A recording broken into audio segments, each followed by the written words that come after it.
Welcome to the Snell Franklin Decorative Arts Hall. Now this exhibit shows items all around from Kentucky, whether they were retailed here, produced here, or constructed by Kentuckians.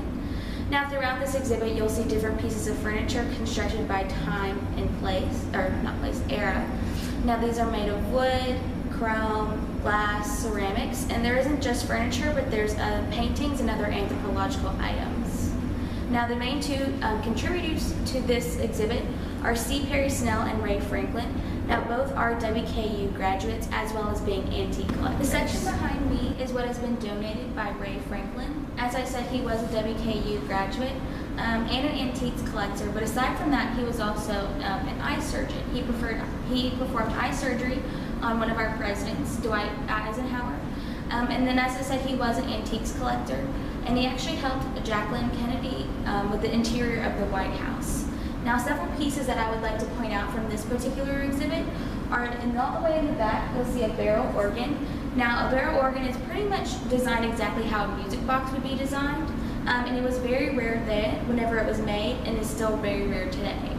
Another piece is the dining table right here. Now it does look quite small to us, but there's actually an extender in the middle so it can extend to fit to up to 12 different people.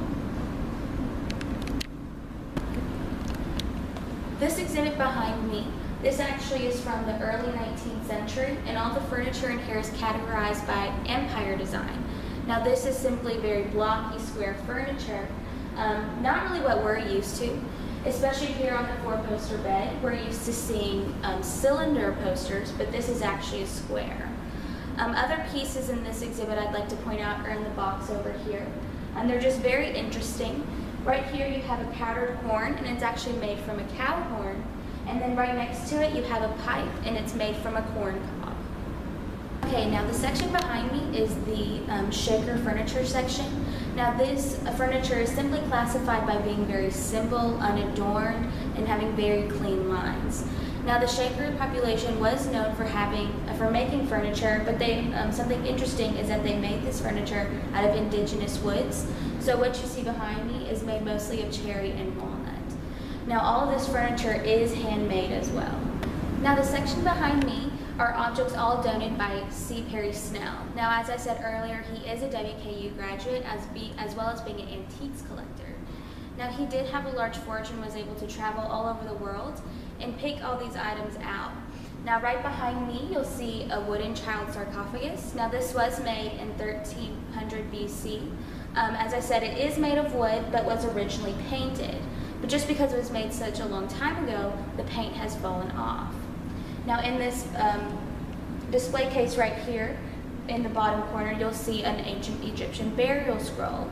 Now all the burial scrolls simply just show different elements of the person's time and then are put in their tomb after they passed away. Now right next to it, you'll see a clay tablet. Now this simply shows the accounting of goats, but they didn't have paper back then, and so that's why something so simple was written on this, because this was their version of paper.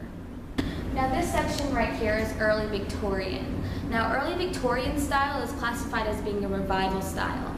It was a revival of Gothic as well as Renaissance designs. Now one piece I'd like to point out is all the way to the left, to my left, it's a wig stand.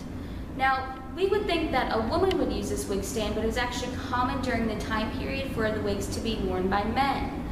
And so this is a common item that would be used by men. And the wigs would simply go on top, and in the two cases on the side, that's where they would put their everyday items. Now this large section behind me is late Victorian. Now the late Victorian style is very ornate and very extravagant.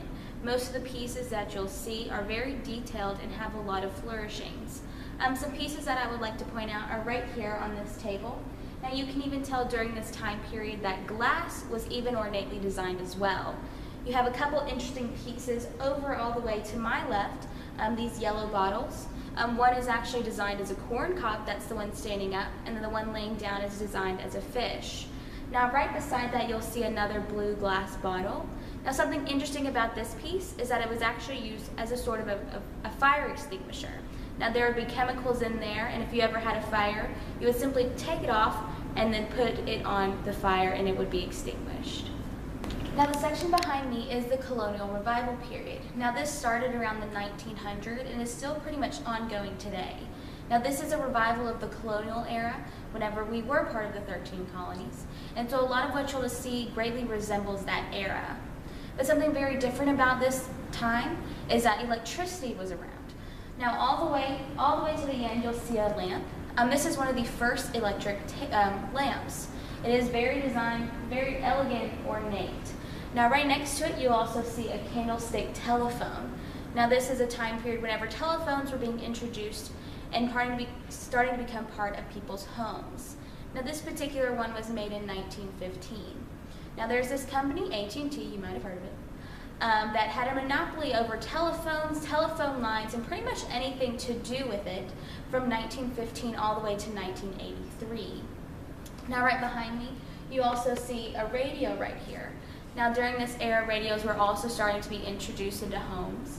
Now this whole box isn't the radio, it's just a little section on the top, but radios had a lot of wires, were very bulky, not very cute, so they would put them in the boxes to kind of hide all of that away. Now we're going to walk this way. Now on this table you'll see some plates. Now as I said, this is the Colonial Revival period, so pretty much anything to do with our founding fathers was very popular. Now on these plates you'll see George Washington as well as his wife Martha, and these would pretty much just sell right off the shelves because of their connection to our first president. Now this section behind me is the era of modern design. Now this started around 1925 and is still ongoing today. Now this style is classified by rounded edges as well as furniture made of chrome, glass, and plastic. Now a couple pieces I'd like to point out are right behind me. You have this dresser right here with the mirror attached. Now this dresser is called a waterfall dresser, and that's because of its design. Now you'll see the drawers, but the design of the drawers is it kind of just flows over. There's not really hard, clean edges. Now right next to it you also have a television. Now this is the era of the television as well, and it becoming very popular about having them in your homes. Now something interesting about this television is underneath it there's actually a record player.